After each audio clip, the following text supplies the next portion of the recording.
Good morning. I wanted to start the week off with another book reading. This is from Jnana Yoga again. I have finished it now. I think it's going to be a book that I go back to quite a lot. Okay, so this is on page 251 and it's about involution. Okay. Looking around us, what do we find? A continuous change. The plant comes out of the seed, grows into the tree, completes the circle, and comes back to the seed. The animal comes, lives a certain time, dies, and completes the circle. So does man. The mountains slowly but surely crumble away. The rivers slowly but surely dry up. Rains come out of the sea and go back to the sea. Everywhere, circles are being completed. Birth, growth, development, and decay, following each other with mathematical precision. This is our everyday experience. Inside of it all, behind all this vast mass of what we call life, of millions of forms and shapes, millions upon millions of varieties, beginning from the lowest atom to the highest spiritualized man. Bit hierarchical, but it's fine. We find an existing certain unity. We find existing a certain unity. Every day we find that the wall that was thought to be dividing one thing from the other is being broken down, and all matter is coming to be recognized by modern science as one substance manifesting in different ways and in various forms. The one life that runs through all like a continuous chain, of which all of these various forms represent the links, link after link, extending almost infinitely, but one of the same chain. This is what is called evolution. It is an old idea, as old as human society, only it is getting fresher and fresher as human knowledge is progressing. There is one more thing, which the ancients perceived, but which in modern times is not yet so clearly perceived, and that is involution. The seed is becoming the plant. A grain of sand never becomes a plant. It is the father that becomes a child. A lump of clay never becomes a child. From what does this evolution come, is the question. What was the seed? It was the same as the tree. All the possibilities of a future tree are in that seed. All the possibilities of a future man are in the little baby. All the possibilities of any future life are in the germ. What is this? The ancient philosophers of India called it involution. We find then that every evolution presupposes an involution. Nothing can be evolved which is not already there. Here again, modern science comes to our help. You know by mathematical reasoning that the sum of total energy that is displayed in the universe is the same throughout. You cannot take away one atom of matter or 1 foot-pound of force. It's already existing. You cannot add to the universe 1 atom of matter or 1 foot-pound of force. As such, evolution does not come out of zero then. Where does it come from? From previous involution. The child is the man involved, and the man is the child evolved. The seed is the tree involved, and the tree is the seed evolved. All possibilities of life are in the germ. The problem becomes a little clearer. I think I'll leave it there because I'll carry on a little bit. Okay. Add to it the first idea of continuation of life.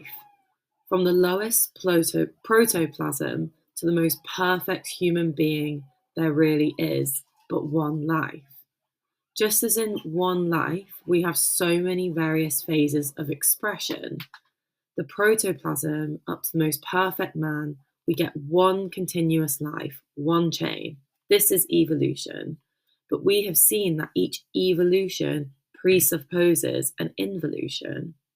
The whole of this life, which slowly manifests itself, evolves itself from the protoplasm to the perfected human being, the incarnation of God on earth.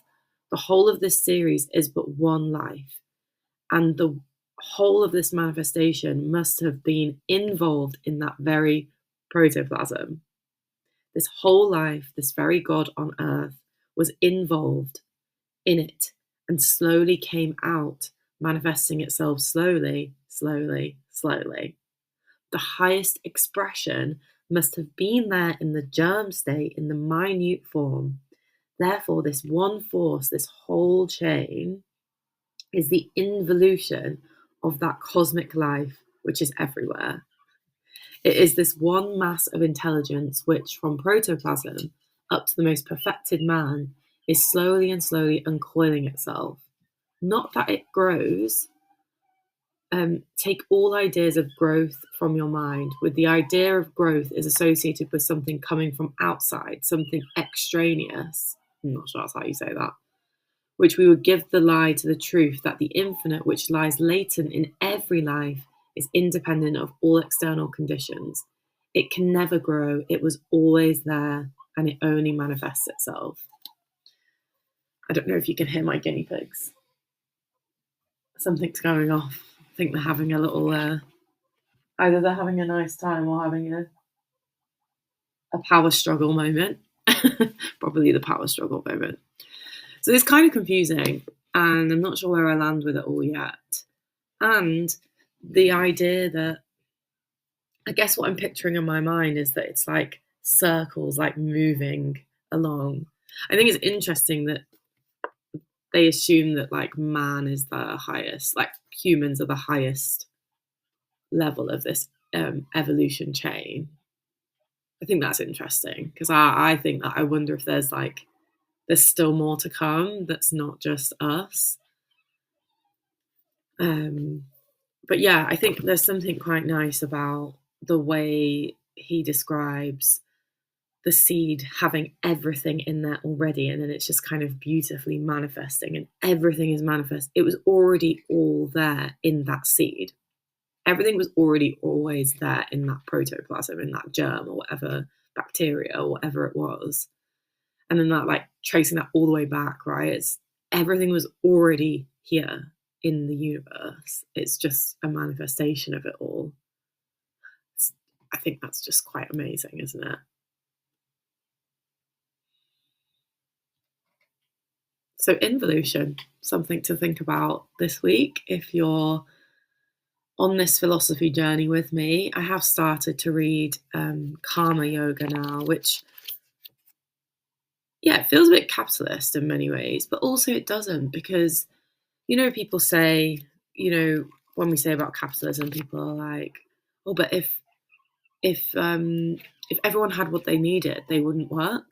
They wouldn't go to work. And I always think, I don't know about that. I think that,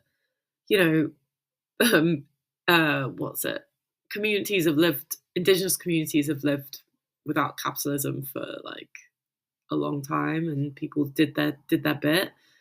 And I just think it's very interesting. Karma Yoga feels to me, I mean, I've read like 3 pages, like it's a way to, I think the way that it's been written is quite capitalist, but I think that its essence, which I will get to, I imagine, is like, how do we all contribute to the collective well-being of society? And that like is defined as work.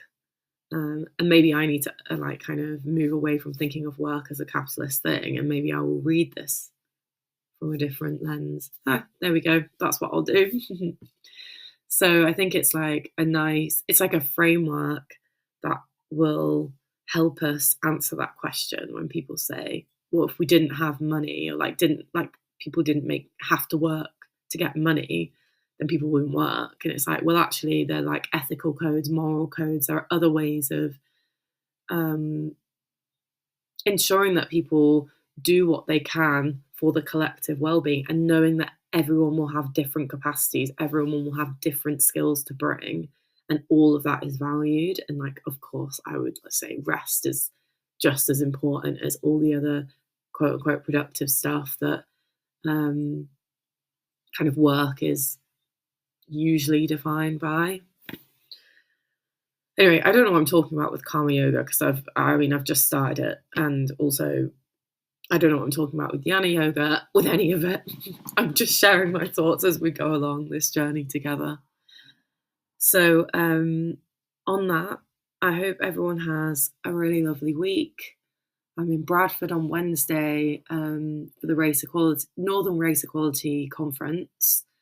I'm representing Baobab Foundation, something I don't talk about often here, but I am a trustee of Baobab, funder for Black and Girl majority community organisations across the country. It's kind of cool. It's really cool. I'm a bit nervous about Wednesday, but it's going to be an amazing day. And I'm in community with the folks that are organising it. So I look forward to seeing them all as well. And if you're going, let me know. Come and say hi. I think my session is it's like a round table thing. So there's like, I'm not doing like a presentation or anything, but I'm like hosting it, and it's at 11:50, I believe, and it's all at the uni, I believe. Check the facts first before you. I need to look at it all and see what time I need to leave. Anyway, have a wonderful week, all. Enjoy the sunshine.